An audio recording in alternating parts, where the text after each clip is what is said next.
This is Glass City Humanist on WAKT Radio. This is a show talking about topics of the day from a secular and humanist value perspective. Here is your host, Douglas Berger. In this episode, we hear from Reverend Gary Click, sponsor of the anti-trans House Bill 68. And in his own words, he tells us he wants to ban gender-affirming care for everyone. Then former evangelical minister Bruce Garanser and I discuss Pastor Chris Avell of Bryan, Ohio, who, with the help of a Christian nationalist legal group, has filed a First Amendment claim over criminal charges for using his church as a homeless shelter.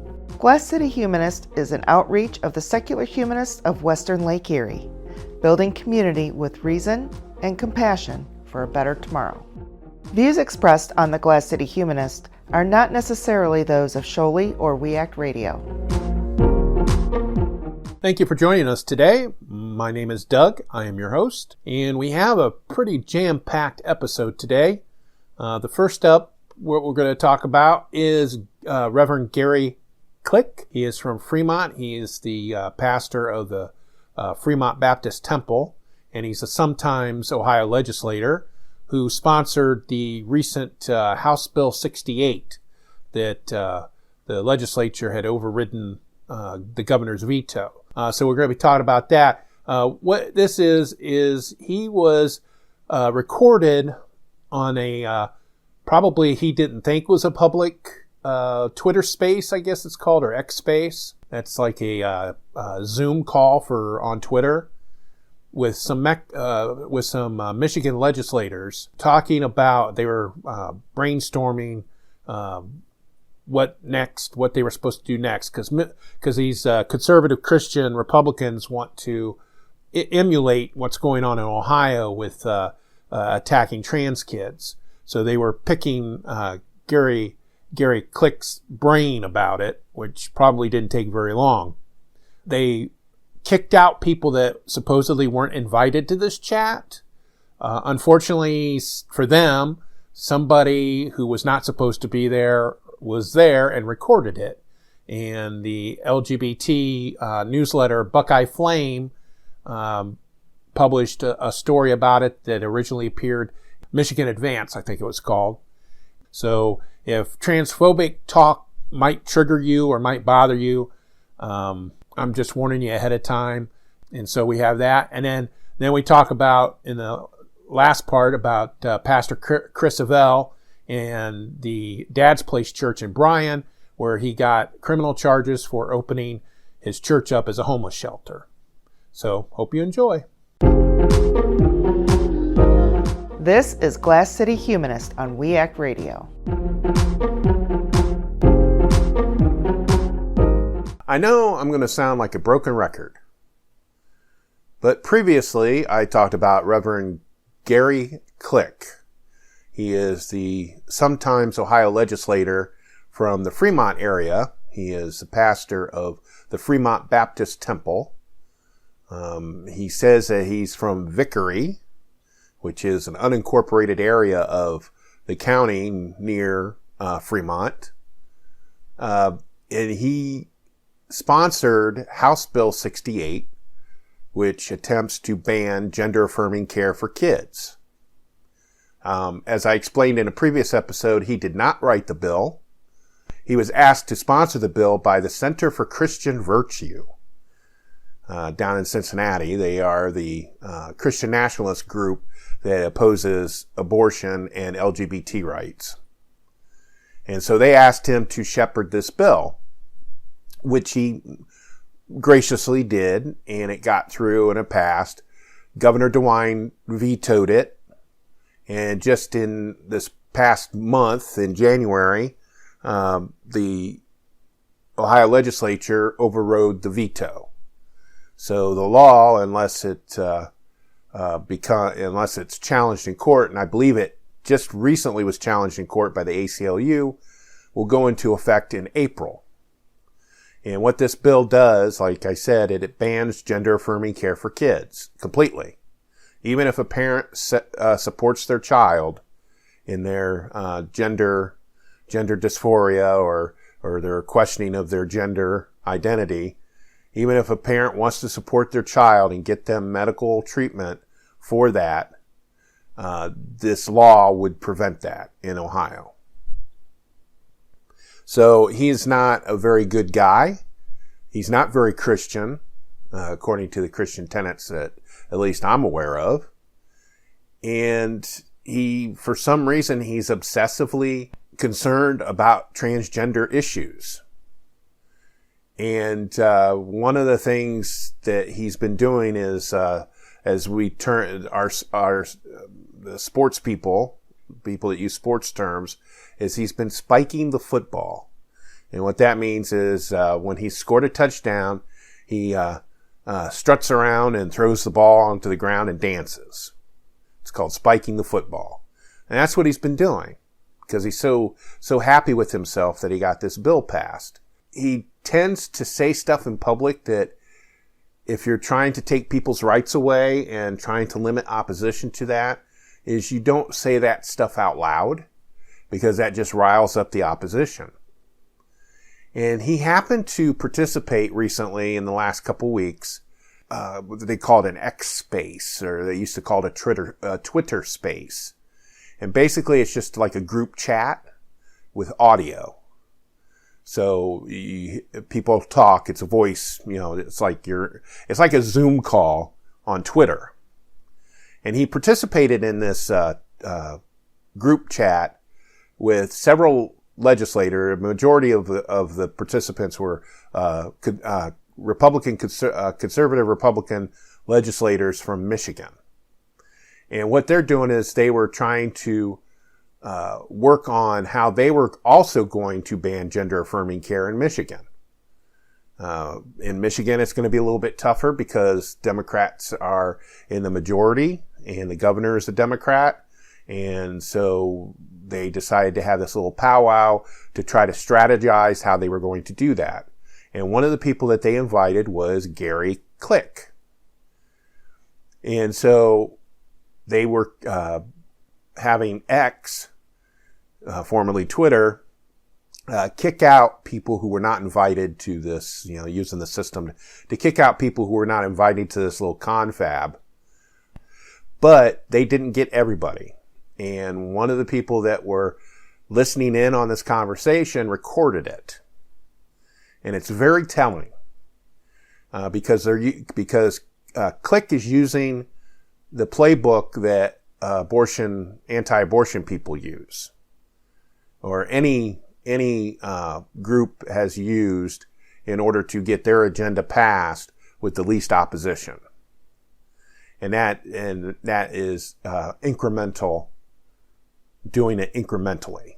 So you go after one bit, get that passed, and you use that as a jumping off point to get your next bit passed, and so forth and so on. And so that's what he was telling his colleagues in Michigan how to do that. And so I want to play a clip of this little chat that these people were having. Before I do that, I do want to let people know that if this issue is triggering for you, like you don't want to hear, because all these people are transphobic. I'm telling you right now, they're bigots. Their bigotry towards trans people is dripping in these words. There's only going to be a couple people. There's a guy from Michigan, a legislator from Michigan, and then Click are in this clip. But the words that they're using are appalling. But if you support trans people and you're an ally to trans people and you really don't want to hear from transphobic people, I would probably say turn the volume down now for at least 7 minutes and then come back. But I really do think it's important to hear how these people talk when they don't have cameras and microphones in the room and that they're just amongst themselves, and how they talk about this issue. So I do want to apologize, though, in advance for some of the audio in this clip. Again, this was recorded through a browser or through a screen capture type thing, and it's not the Twitter platform isn't an audio platform. It's not like Zoom, so there's some echoing in places. But I've tried to clean it up the best I can, and it's really important for you to listen to what he has to say. And then after I play the clip, then I'll come back.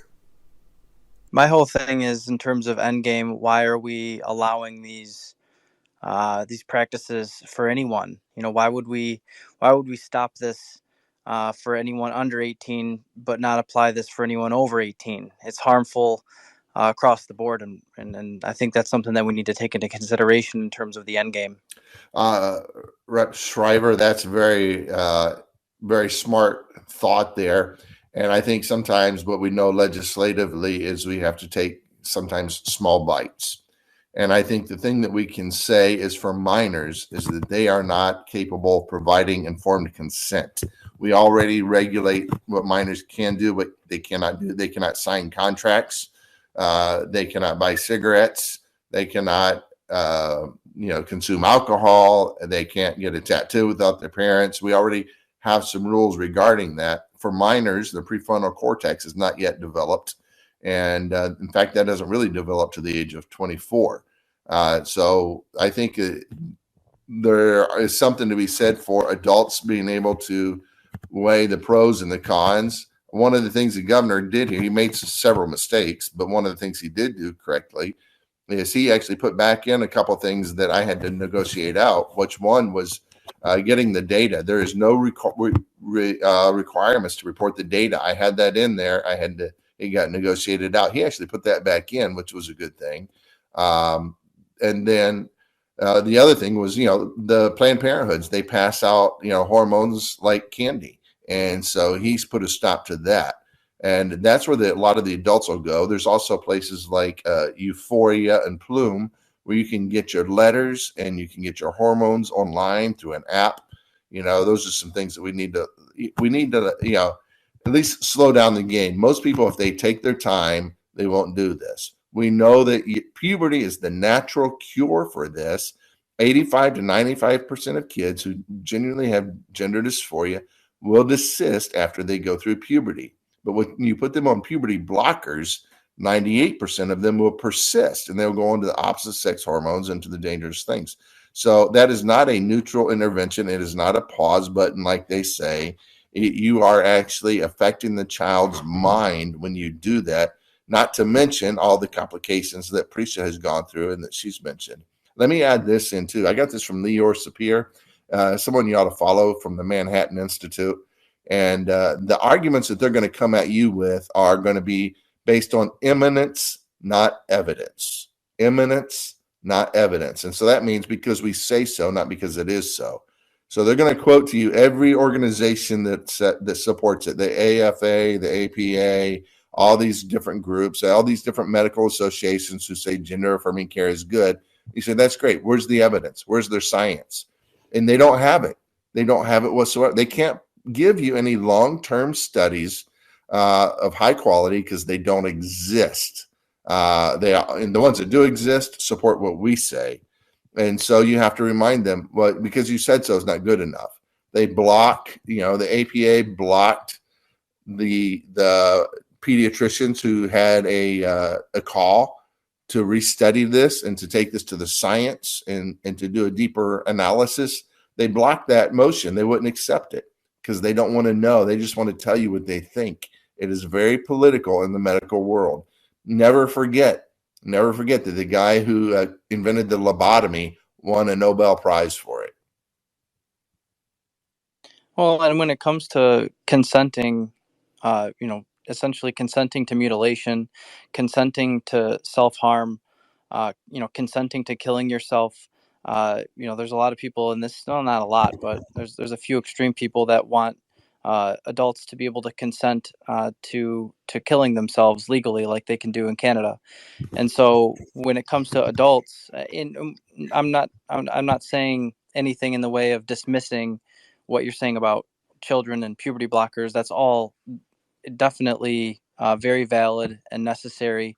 I'm just saying, moreover, in addition to that, we have to be looking at the end game simultaneously, maybe even using that as a way to move the window and to say, hey, this isn't just wrong for 0 to 18. This is wrong for everyone, and we should not be allowing this to happen. So one more response to that. I would first of all, my wife used to work at Beaumont Hospital in Royal Oak, where Dr. Jack Kevorkian was on staff. So I'm very familiar with all of that.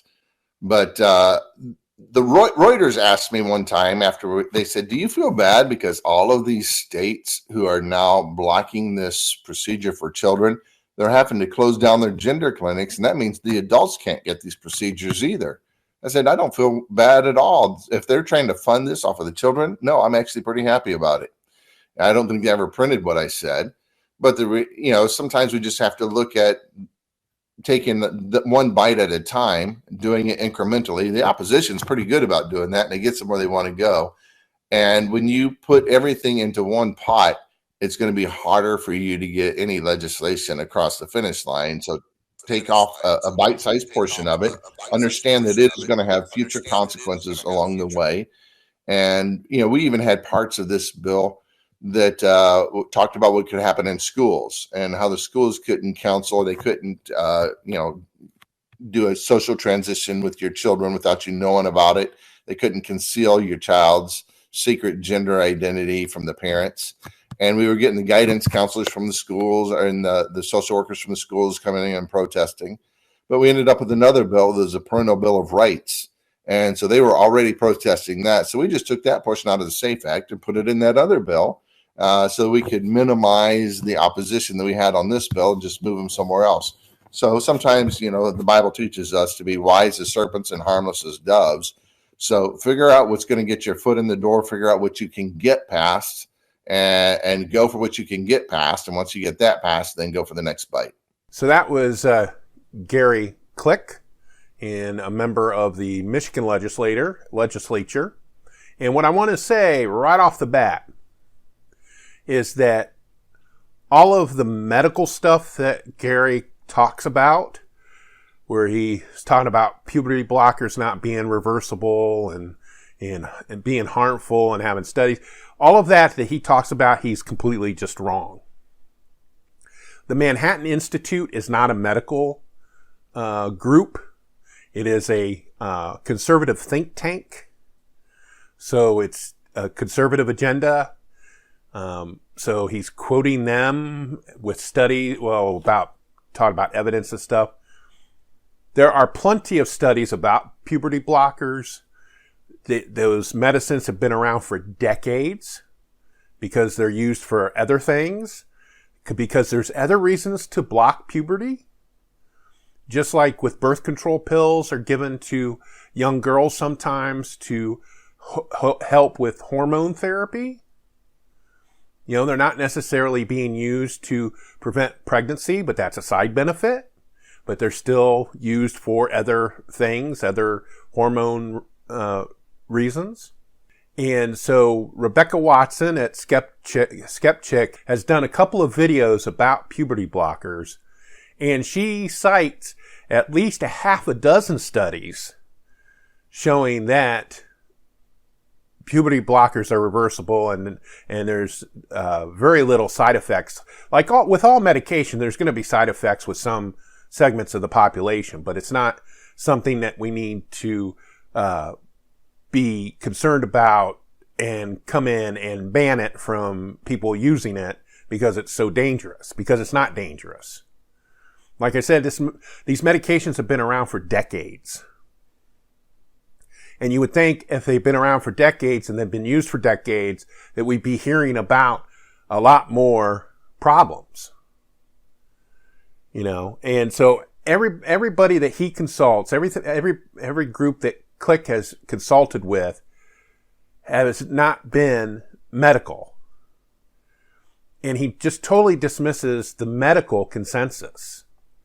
And the medical consensus is that puberty blockers are a safe and effective means of treating gender issues in children because they are reversible, and they are.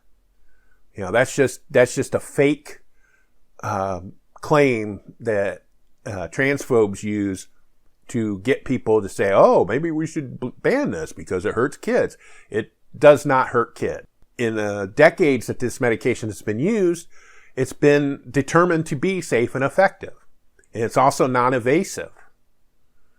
And that's the other thing that bothers me about transphobes like Gary Click, is they consistently dismiss reality.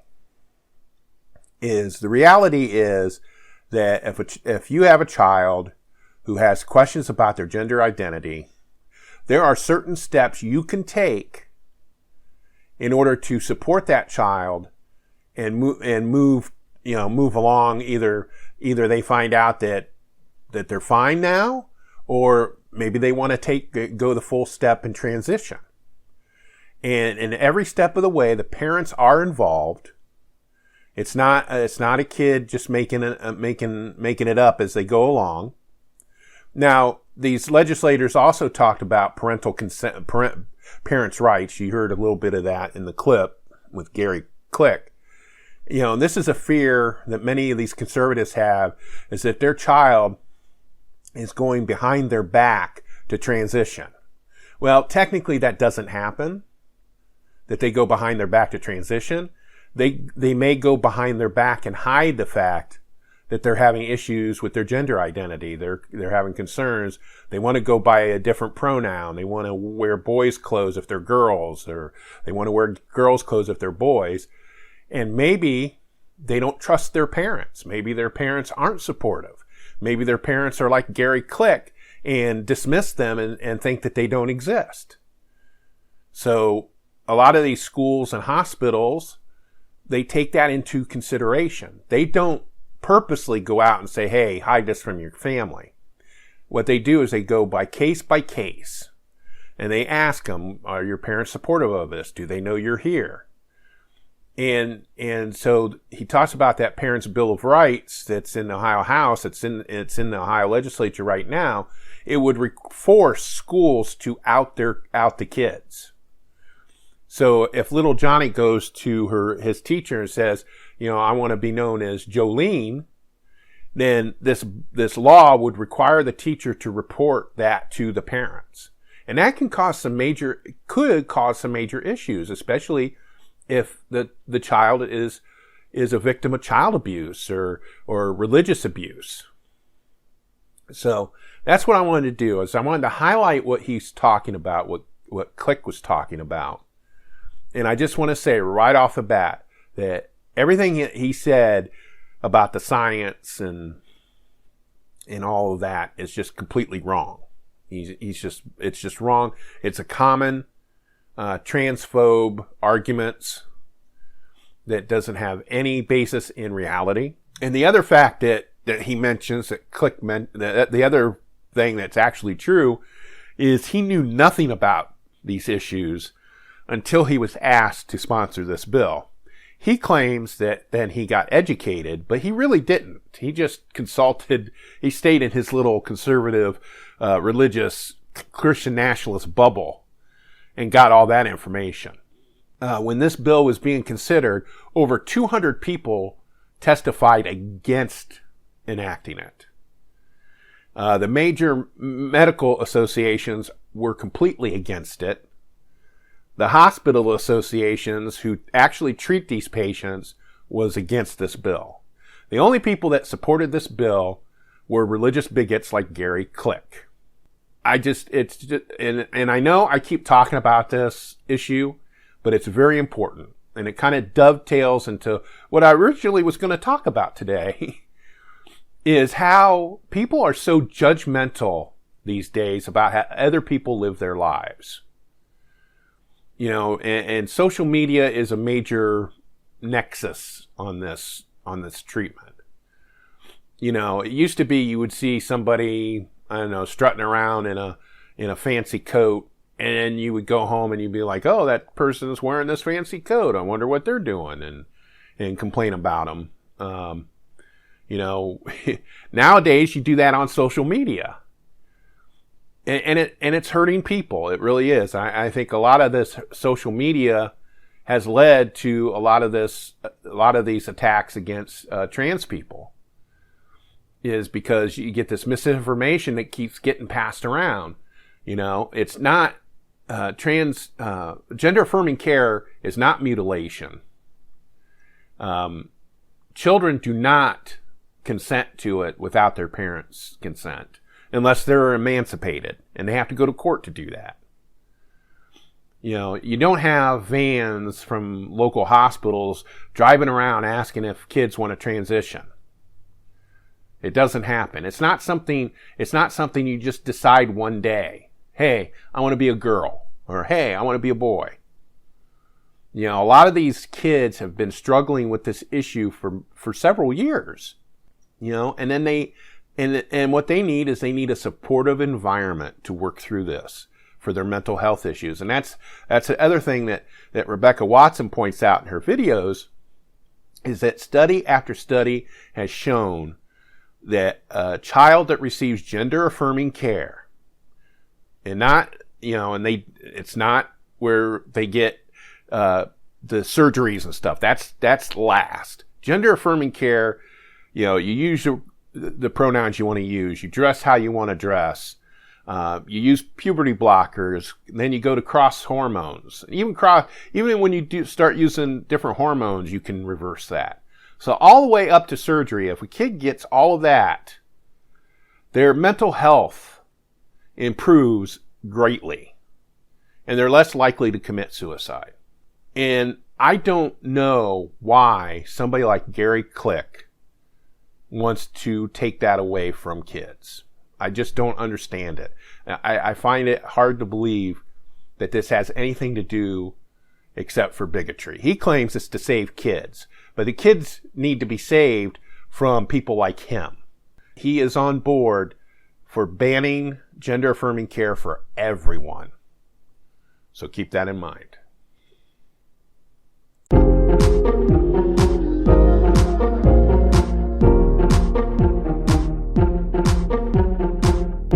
This is Glass City Humanist on WAKT Radio.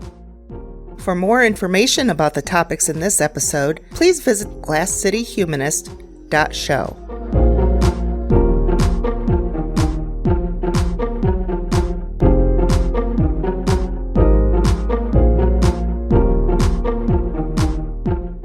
Well, our guest today is Bruce Gerenser. He is a former evangelical minister, lives up in Northwest Ohio, up in the same area as Pastor Chris Avell, who has recently filed a federal lawsuit against the city of Bryan over an illegal, or what the city is classifying as an illegal homeless shelter that he was running out of his church. I've asked Bruce on today to talk about it because he knows the pastor. They are friends. And he also has a certain point of view about it, and I kind of want to have a discussion about it. So sure. Just to kind of give a brief overview about the situation, is that Pastor Avell opened a church called Dad's Church in downtown Bryan, and that is in Williams County, right? Yeah. Yes. In Williams County. It's the county seat of Williams County in the northwest corner of the state. And he opened his church, and then at one point, according to the news reports in March of 2023, he decided to open his doors to homeless people 24 hours a day, 7 days a week. Unfortunately, the city of Bryan was not happy about it, saying that he was violating zoning regulations, health and safety issues regarding like a laundry and a cooking hood and things like that. They'd also been getting complaints through the police department, which usually is probably why they started harping on the zoning. And eventually he was given criminal charges for violating the zoning because he refuses to shut down. There is a legal Christian nationalist legal team that is representing him called First Liberty.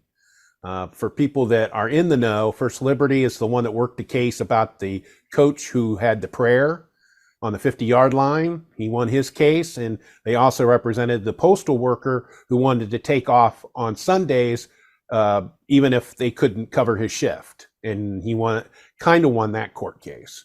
Williams County on a story we first brought you back in December.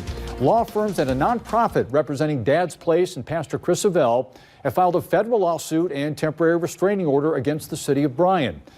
They allege city officials are trying to shut down the church's religious activities. City has previously leveled nearly 24 charges against Avell, arguing the church has committed several zoning violations for housing homeless in a facility that's not permitted to do so. Avell pleaded not guilty to those charges. So that's the brief overview of the situation. Let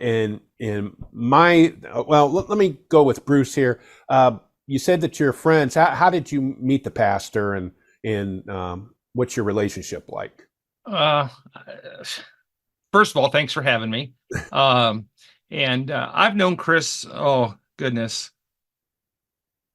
15 years probably, I'd say at this point. And my first interaction with Chris was when he was the pastor of a Church of God a couple miles from my house here out in the country. And Chris wanted to befriend me, interact with me. And I've always been leery of evangelical preachers who come in the name of love and friendship and just want to be my buddy and take me to lunch and whatnot. It's hard not to see the ulterior motives behind what they're trying to do. And I found Chris to be a friend, genuine about his beliefs. When this first issue came up, I wrote him and said, look, I have no use for your theology whatsoever. He knows that, and we've gone back and forth numerous times, and I've even mocked him on my blog a time or two, some of the things they've done over the years, but I appreciate the work that he's doing with what I call the least of these, those that are without, the homeless and whatnot. So I try to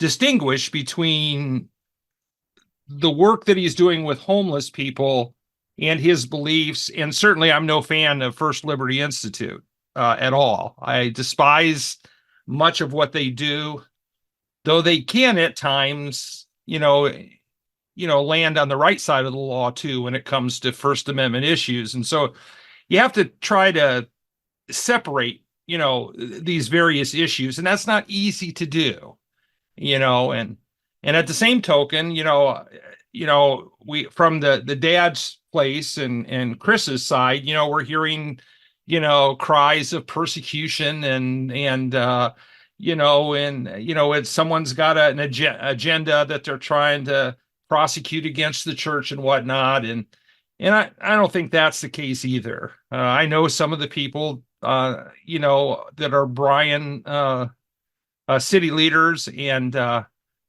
good people. As far as I know, all of them are Christians, every last one of them, because everybody's a Christian around here. And I just think that what we have is this, two competing ideas here. We have the law, and then we have this view of how best to deal with a social problem and a political problem. And so there's this conflict. And so then we have this butting of heads that goes on because people dig their feet in. And, and the old gospel song is, I shall not be moved. And that sometimes is what happens here. And so now it's going to go to court to be settled. And I want to say from the outset too that the homelessness problem is endemic. It exists everywhere, including Bryan. Yes. Bryan, I think, is only about 30,000 people at most. No, 9,000. No, 9,000. Yeah. Wow. Yeah, the county's about 37,000. Yes. Yeah, and so the homeless problem exists in the rural communities, just like they do in the big cities. Yes. There's a lack of affordable housing. There's a lack of political will to take care of it, because they could take care of it. They really could tomorrow. Now, on the flip side, there's also some people who refuse to live in a home, Sure.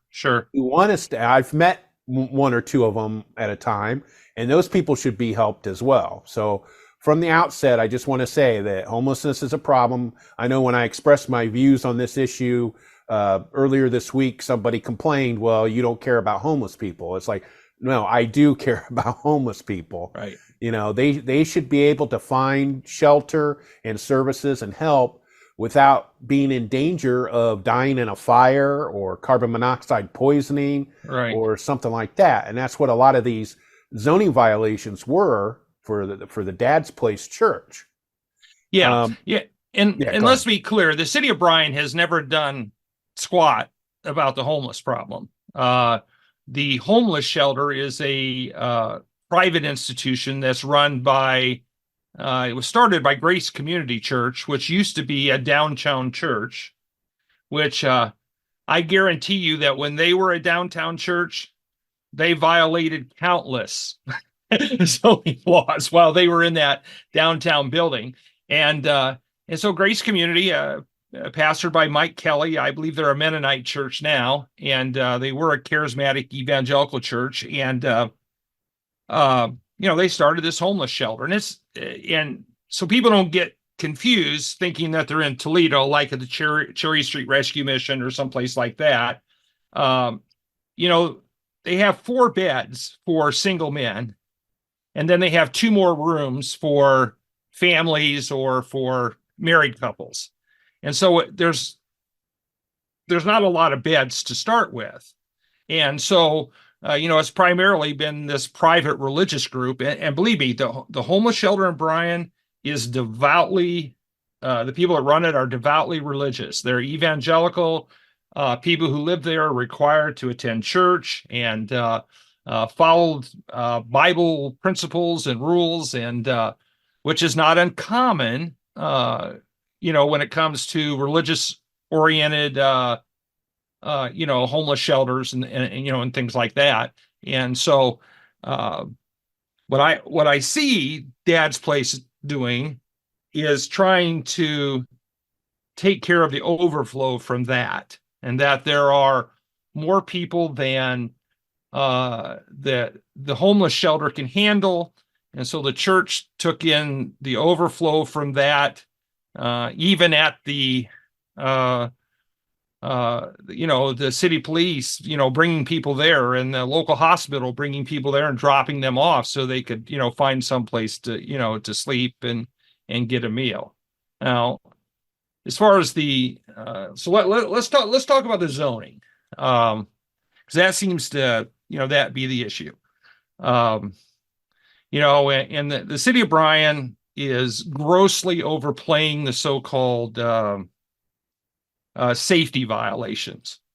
In fact, I made a statement today that said, if we want to strictly follow the zoning, health codes, and building codes, and all of those things in Bryan, I can take them to dozens of businesses and churches that cannot pass inspections on those. I mean, within a block of this church.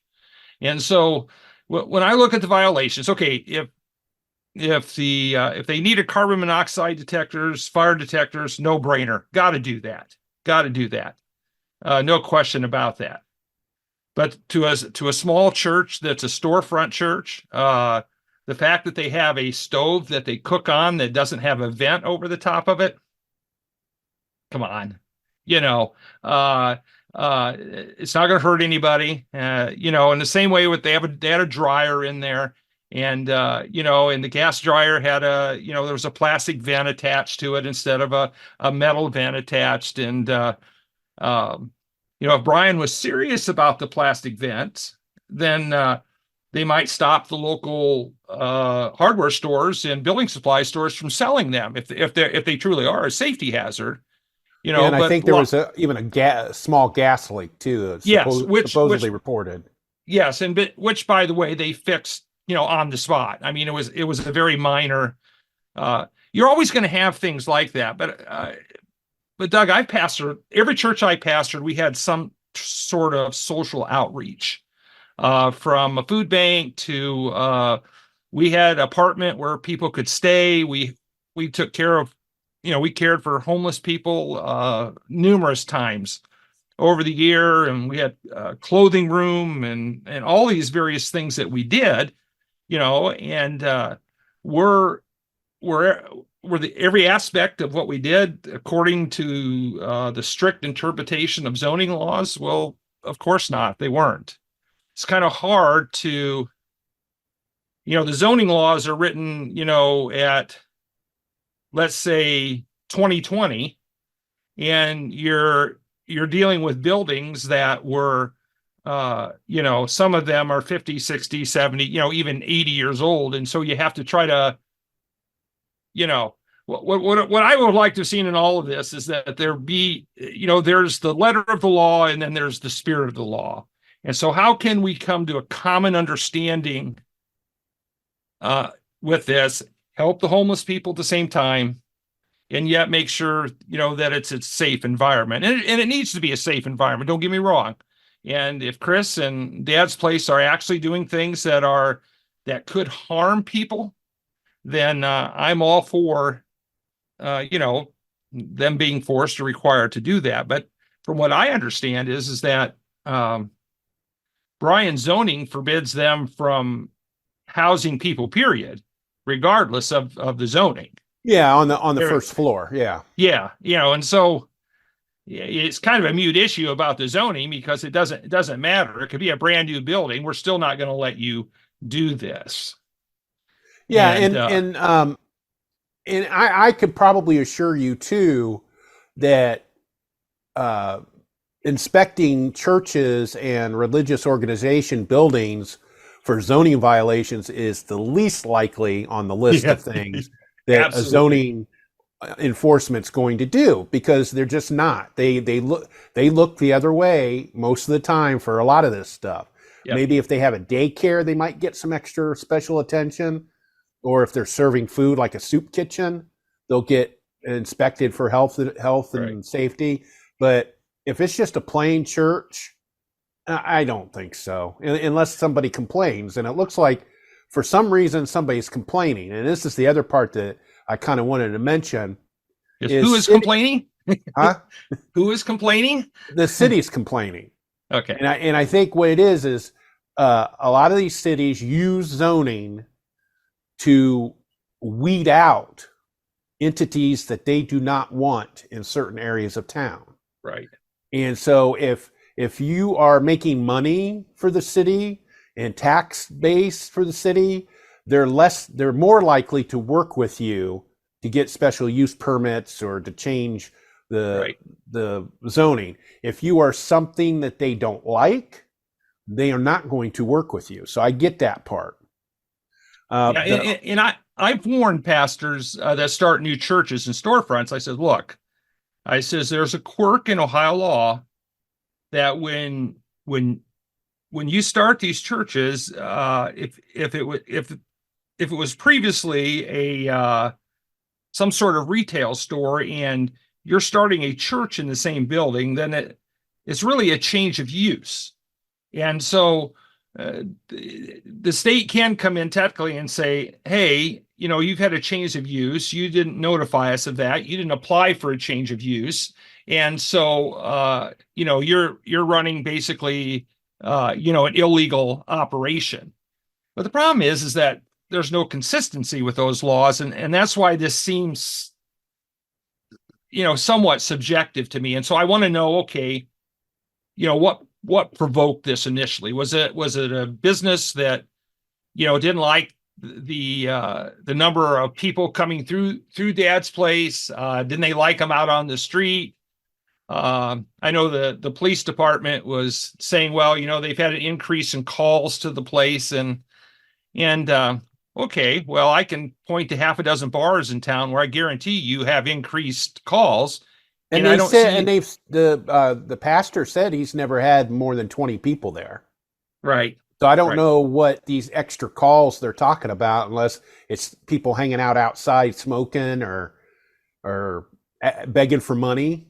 That could be. Right.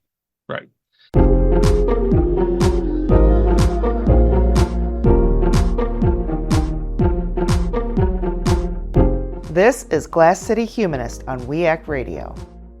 For more information about the topics in this episode, please visit glasscityhumanist.show.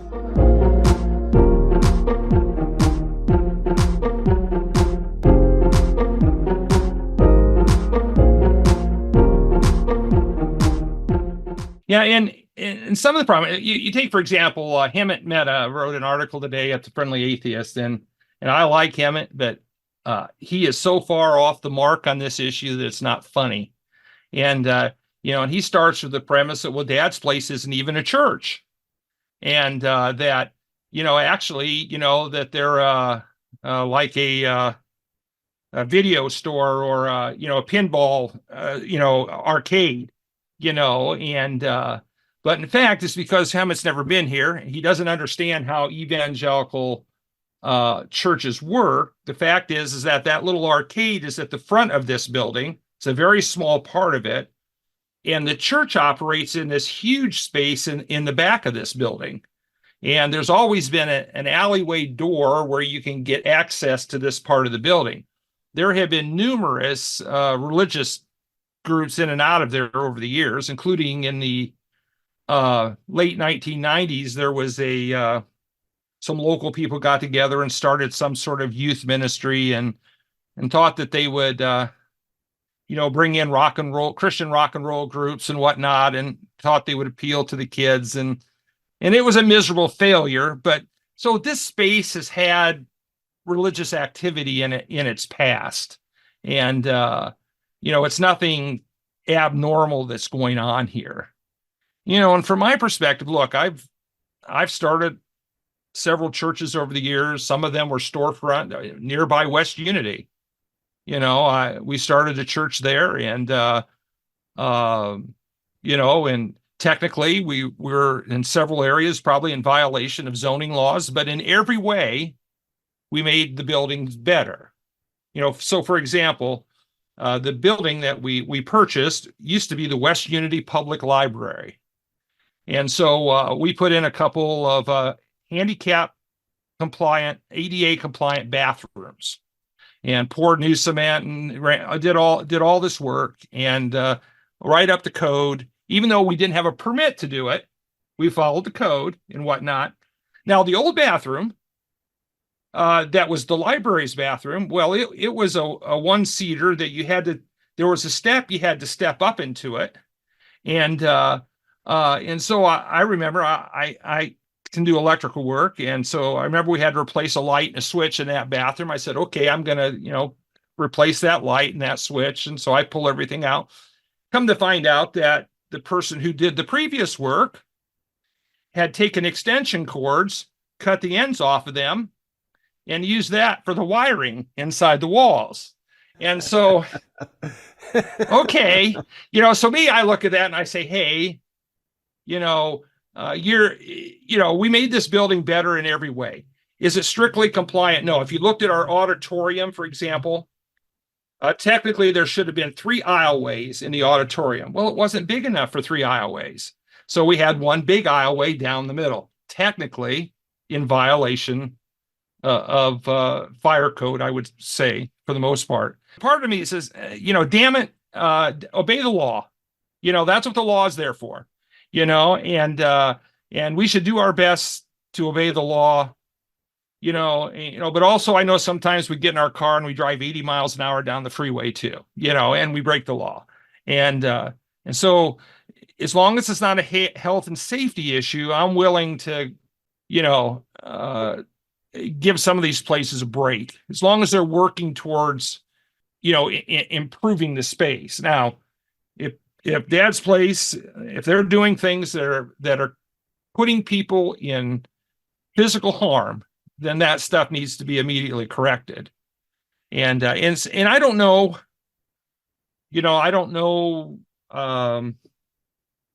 how Chris's approach has been to the city and to city officials. I don't know if it was an adversarial role, that's the problem. All of us on the outside of this, we don't know what's going on in these various discussions and whatnot, and what's the driving motivation behind these things. I can rest the listeners' minds about this is that the Chris Avell is not being persecuted because he's religious or he's a Christian. No.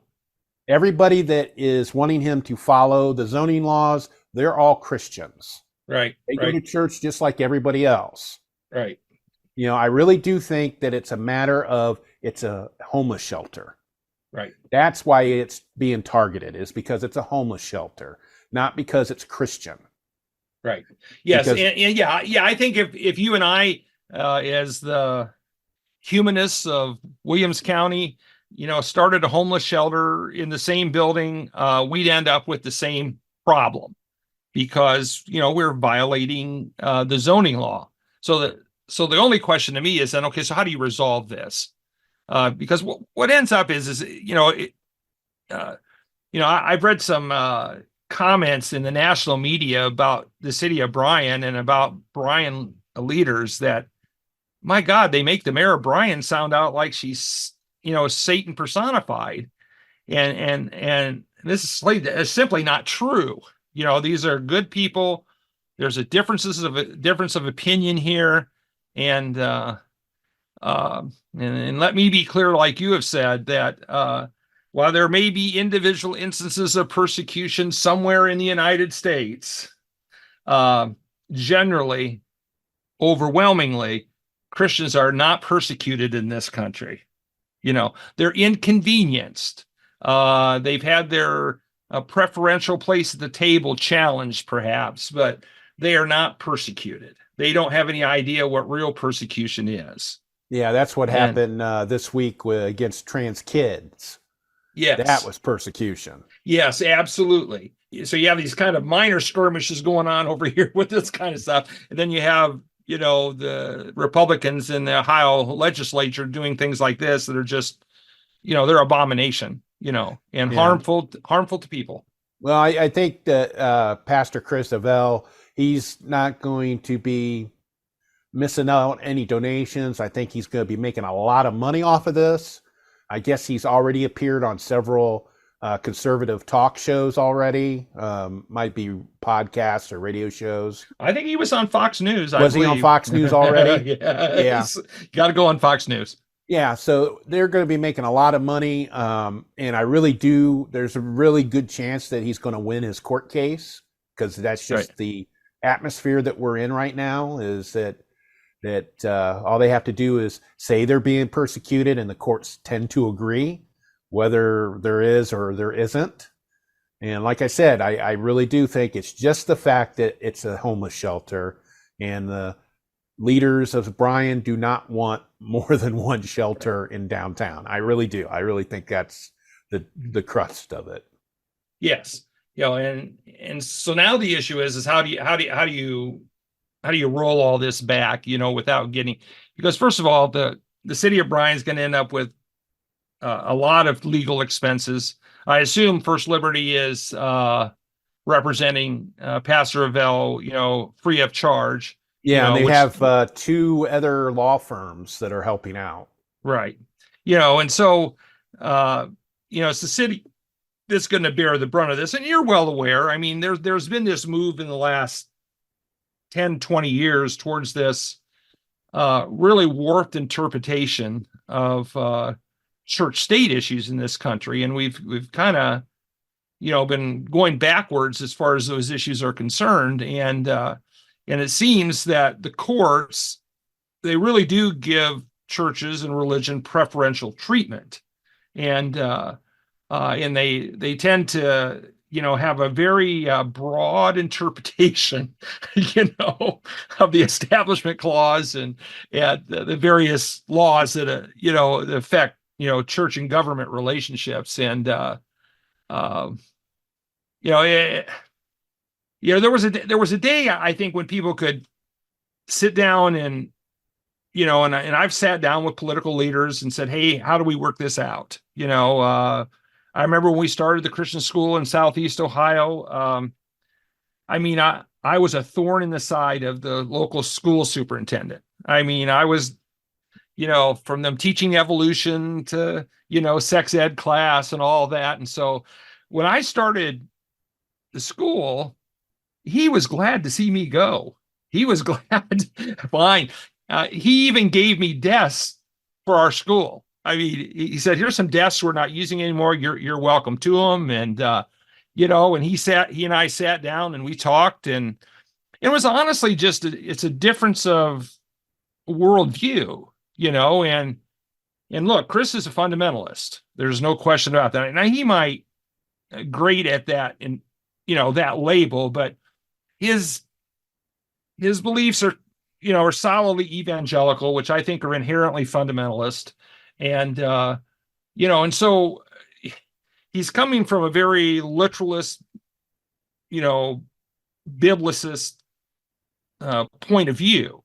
And boy, when you come from that point of view, it's hard to bend sometimes, because God says, well, the Holy Spirit told me, and well, what do you do with that? If the Holy Spirit told you to, house people in your church and to feed them and whatnot, and then, boy, it's hard to say no to God, and of course, for us, we're looking at it and say, well, it's not God telling, it's something you want to do, whatever your motivations are. And I think his motivations are, for the most part, noble and honorable. And, and I think that he just wants to help people. And he's always been the type of guy that, seems to have a genuine interest in helping other people. All right. Well, Bruce, I really appreciate you joining us today to talk about this issue. I'm sure it's going to be an issue for quite some time, maybe.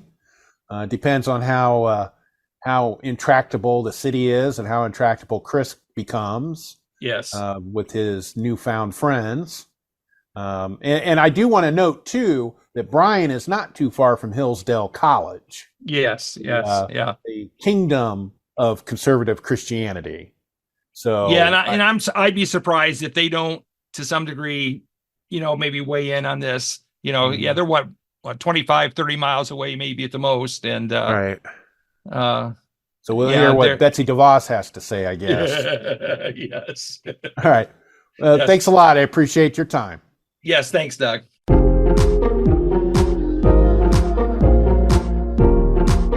Thank you for listening. For more information about the topics in this episode, please visit glasscityhumanist.show. Glass City Humanist is an outreach of the secular humanists of Western Lake Erie. Sholi can be reached at humanistswle.org. Glass City Humanist is hosted, written, and produced by Douglas Berger, and he's solely responsible for the content. Our theme music is Glass City Jam, composed using the Amplify Studio. See you next time.